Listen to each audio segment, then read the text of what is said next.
Welcome to அக்ஷூஸ் channel. இன்றைக்கி நம்ம பார்க்க போகிறது எக் ரோஸ்ட் தான். எப்படி செய்யலான்னு பார்க்கலாமா? அதுக்கு ஃபஸ்ட்டு பெரிய வெங்காயம், தக்காளி, இஞ்சி பூண்டு பேஸ்ட்டு, கருவேப்பிலையை எடுத்து வச்சுக்கலாம். அதே மாதிரி முட்டையும் பாயில் பண்ணி வச்சுக்கலாம்.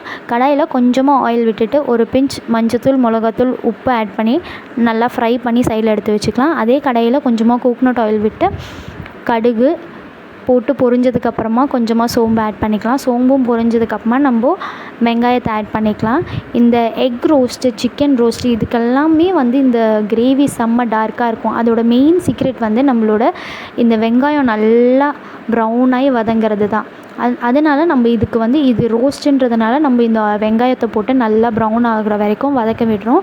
வெங்காயத்தை ஆட் பண்ணிவிட்டு அது கூடவே கொஞ்சமாக கருவேப்பிலையும் இதுக்கு தேவையான சால்ட் ஆட் பண்ணி நல்லா ப்ரௌன் ஆகிற வரையும் வதக்கி எடுத்துடலாம். வதக்கி எடுத்ததுக்கப்புறமா இதுக்கு தேவையான இஞ்சி பூண்டு பேஸ்ட் ஆட் பண்ணிவிட்டு அதையும் லைட்டாக சாட்டே பண்ணதுக்கப்புறமா நம்ம தக்காளி ஆட் பண்ணிக்க போகிறோம். தக்காளி ஆட் பண்ணிவிட்டு லைட்டாக மிக்ஸ் பண்ணி விட்டுட்டு ஒரு 2 மினிட்ஸ் மூடி போட்டு விட்டுட்டிங்கன்னா நல்லா மேஷ் ஆயிரும். தக்காளியில் மேஷ் ஆனதுக்கப்புறமா நம்ம ஒரு 1/4 ஸ்பூன் மஞ்சத்தூள், 1 ஸ்பூன் மிளகாத்தூள், 1.5 ஸ்பூன் தனியாத்தூள், அதே மாதிரி ஒரு 1/2 ஸ்பூன் கரம் மசாலா, ஒரு 1/4 ஸ்பூன் பெப்பர் இதெல்லாம் ஆட் பண்ணி இதுக்கு தேவையான சால்ட்டையும் ஆட் பண்ணி நல்லா மிக்ஸ் பண்ணிவிட்டு கொஞ்சமாக தண்ணி விட்டுட்டு அதை நல்லா கொதி கொஞ்சம் வத்துற அளவுக்கு வரும்போது நம்ம சுகர் ஆட் பண்ணிக்கலாம். சுகர் ஆட் பண்ணதுக்கப்புறமா நம்ம ஃப்ரை பண்ண முட்டையை 2ஆக ஸ்லைஸ் பண்ணி அதில் ஆட் பண்ணிவிட்டு அப்படியே அந்த கிரேவியை மேலே கொஞ்சமாக போட்டு விட்டுட்டு ஸ்டவ்வை ஆஃப் பண்ணி கருவேப்பிலை மேலே தூவிட்டு கொஞ்சமாக கோகனட் ஆயில் அப்படியே ஊற்றி ஒரு 2 மினிட்ஸ் மூடி வச்சிட்டிங்கன்னா போதும்.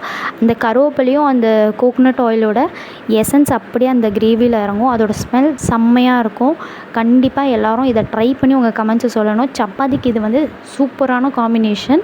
புது ரெசிபீஸ் வேணும்னா கமெண்ட் பண்ணுங்கள், நான் வீடியோ போடுறேன் கண்டிப்பாக. தேங்க்ஸ் ஃபார் வாட்சிங். Two subscribe my channel.